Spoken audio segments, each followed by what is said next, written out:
Hello friends, welcome to my channel. तर आपण PLC लर्निंगची series सुरू केली आहे.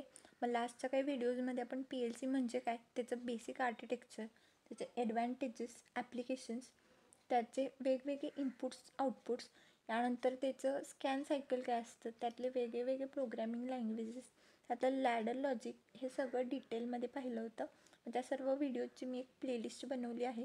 त्या प्लेलिस्टवर क्लिक करून तुम्ही ते सर्व व्हिडिओज पाहू शकता, जेणेकरून याआधी जे काही PLCचे पॉईंट्स झालेले आहेत ते तुम्हाला समजतील. आणि इथून पुढे मी जे काही PLCचे व्हिडिओज अपलोड करणार आहे PLC लर्निंग सिरीजमध्ये, ते सुद्धा तुम्हाला समजण्यास इझी जाईल. सो आजच्या व्हिडिओमध्ये आपण PLCमध्ये ॲड्रेसिंग कसं करतो हे डिटेलमध्ये बघणार आहे. सो चला तर मग आजच्या व्हिडिओला आपण इथे स्टार्ट करूया. तर बघा, addressing in a PLC. Okay, so PLCमध्ये आपण ॲड्रेसिंग कसं करतो किंवा ॲड्रेसिंग इन PLCचा फॉर्मॅट काय असतो ते आपण आता बघणार आहे. ओके, तर बघा, addressing in a PLC has the following format: file type colon slot address dot word address oblique bit address. Okay, तर ॲड्रेसिंग इन PLCचा फॉर्मॅट कसा आहे बघा: file type colon slot address dot word address oblique bit address हा format आहे. Okay, मग यात file type असेल किंवा स्लॉट ॲड्रेस असेल, वर्ड ॲड्रेस असेल, बिट ॲड्रेस असेल, हे म्हणजे काय आपण कन्सिडर करतो PLCमध्ये ते आपण आता बघणार आहे. ओके, तर सगळ्यात आधी आहे file type. File type can be input, output, bit, timer और काउंटर. ओके, तर फाईल टाईप हे इनपुट असू शकतं म्हणजे I, आउटपुट असू शकतं म्हणजे O, बिट असू शकतं म्हणजे B, टायमर असू शकतं म्हणजे T आणि काउंटर असू शकतं म्हणजे C. ओके, तर यापैकी कोणतंही फाईल टाईप असू शकतं त्या पर्टिक्युलर PLC प्रोग्रामवरती किंवा लॅडर लॉजिकवरती. ओके, त्यानंतर नेक्स्ट आहे slot address. Slot address can be 0 for compact and 1 for modular. Okay, तर आपण जे दोन PLCचे टाईप्स बघितले, पहिला कॉम्पॅक्ट आणि दुसरा मॉड्युलर, त्या प्रत्येक टाईपसाठी स्लॉट ॲड्रेस आपण बघतोय. तर कॉम्पॅक्ट PLCसाठी स्लॉट ॲड्रेस 0 असतो आणि मॉड्युलर PLCसाठी स्लॉट ॲड्रेस हा 1 असतो. यानंतर नेक्स्ट आहे word address. Word address is word 1 और वर्ड 0. ओके, तर जर आपण 32 बिट्स कन्सिडर केले तर त्याच्यातले 16 बिट्स हे वर्ड 0 असतील आणि 16 बिट्स हे वर्ड 1 असतील. ओके, तर ते झालं वर्ड 1 और वर्ड 0, हे झालं वर्ड ॲड्रेस. त्यानंतर नेक्स्ट आहे बिट ॲड्रेस.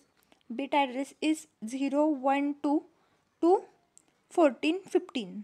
ओके, तर जसे की आपण बघितलं की 32 बिट्स जेव्हा आपण कन्सिडर करतो त्याच्यात पहिले 16 बिट्स हे वर्ड 1 असतात, नंतरचे 16 बिट्स हे वर्ड 0 असतात.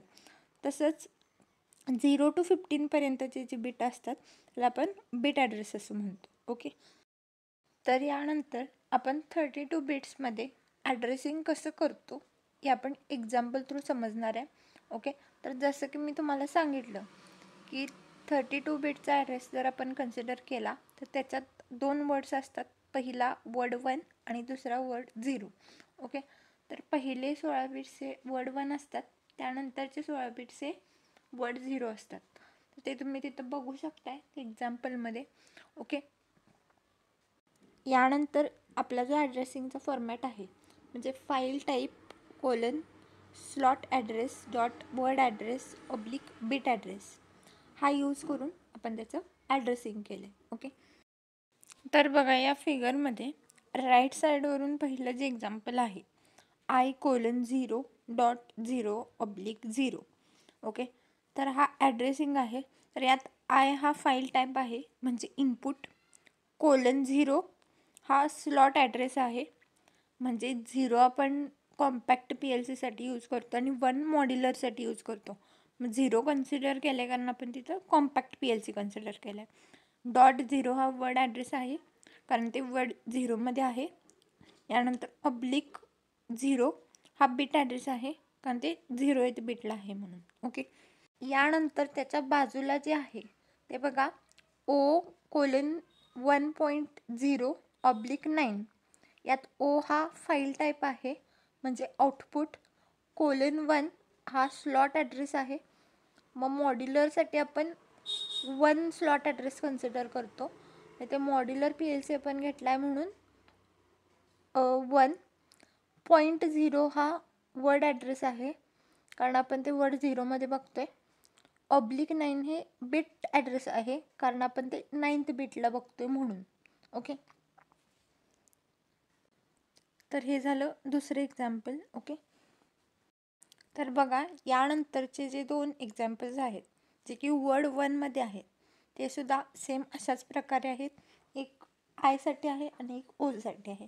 ओके, म्हणजे एकात इनपुट आपण कन्सिडर केलं आणि एकात आउटपुट असं कन्सिडर केलं आहे. ओके, तर ते सुद्धा तुम्हाला इझिली समजेल. ओके,